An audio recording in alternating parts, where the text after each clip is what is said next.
Forest ఉంటుంది, forest ఒక అడవి ఉంటుంది, పెద్ద అడవి. మీకు తెలుసు అడవికి రాజు ఎవరమ్మా? లయన్, సింహం.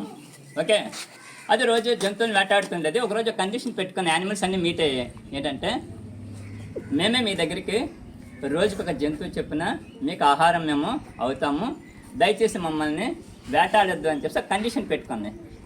దానికి మేము రాజు కదా, సరేలే కనికరించి ఓకే డీల్ డన్ అన్నాను. ఓకేనా, తనకి రోజుకి ఒక జంతువు ఆహారంగా వెళ్తుంది. తనకి నచ్చిన జంతువైనా పిలిచేది, తినేదన్నమాట. ఒకరోజు ఈ సింహానికి ఏంటనిపించిందంట, ఒక తాబేలు తినాలనిపించింది. టార్టాయిస్ తెలుసు కదా, టార్టాయిస్ పైన ఏమంటుంది, ఒక పెద్ద స్కెల్టన్, అవుటర్ స్కెల్టన్ ఉంటుంది, ఒక పెద్ద డిప్ప లాంటిది ఉంటుంది కదా. అయితే దాని లోపల ఉన్నటువంటి ఆ మెత్తటి మాంసాన్ని తనకి తినాలని కోరిక పుడుతుంది. ఆ పెద్ద టార్టాయిస్ దగ్గరికి వెళ్తుంది.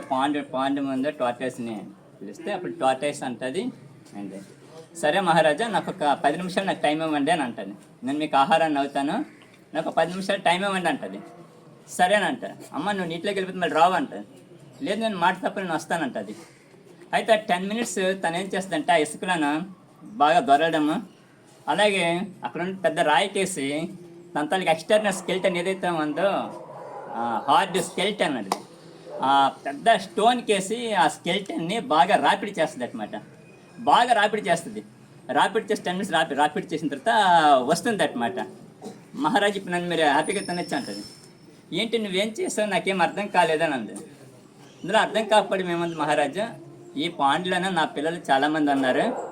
ఓకేనా, వాళ్ళు తర్వాత చూసి నేర్చుకోవాలి. నా పిల్లలు చిన్నప్పుడు పట్టుకొని నిలబడ్డారు, పెద్దప్పుడు తట్టుకొని నిలబడాలని చెప్పి అంటే నా పిల్లలు అనుకోవాలి, బయటకు వచ్చి నా విగత శరీరాన్ని చూసి మా నాన్నగారు సింహంతో పోరాడి చనిపోయారని చెప్పి ఒక ఇది వాళ్ళకి రావాలి. నేను అది సందేశాన్ని చనిపోతే కూడా నేను నా పిల్లలకి ఆ సందేశాన్ని ఇవ్వాలనుకుంటున్నాను మహారాజా అని చెప్పేసి అంటుంది అన్నమాట. ఓకేనా, అయితే పిల్లలు ఈ కథలో నీతి ఏంటంటే మనం విత్తనాన్ని మనం గుర్తించాం, ఆ విత్తనము భూమిని తలుచుకుంటూ మొలక వచ్చినా మనం గుర్తించాం, ఆ మొలక తట్టుకొని మొక్కే నిలబడినా మనం గుర్తించాం, ఆ మొక్క తుఫాన్లు వర్షాలను సైతం తట్టుకొని ఒక చెట్టుగా ఎదిగినప్పుడు అది ఫలాలు కాచేటప్పుడు ఎప్పుడు మనం ఆ చెట్టు కోసం మనం పరిగెడతాం మనము, అవునే కదా. అదే చెట్టు మహావృక్షమైనప్పుడు మొత్తం ప్రపంచం అంతా దానికి ఆ వృక్షం వెనకాల ఆ వృక్షం కిందకి మనం పరిగెడతాం.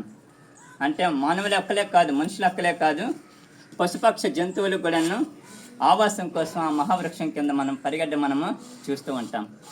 కాబట్టి పిల్లలు మనం ఇప్పుడు మీరు చిన్నప్పుడు ఎలా మనం నిలబడాలి, పట్టుకొని నిలబడాలి, పెద్ద అయినప్పుడు తట్టుకొని నిలబడాలి. చెప్పండి మందరను, చిన్నప్పుడు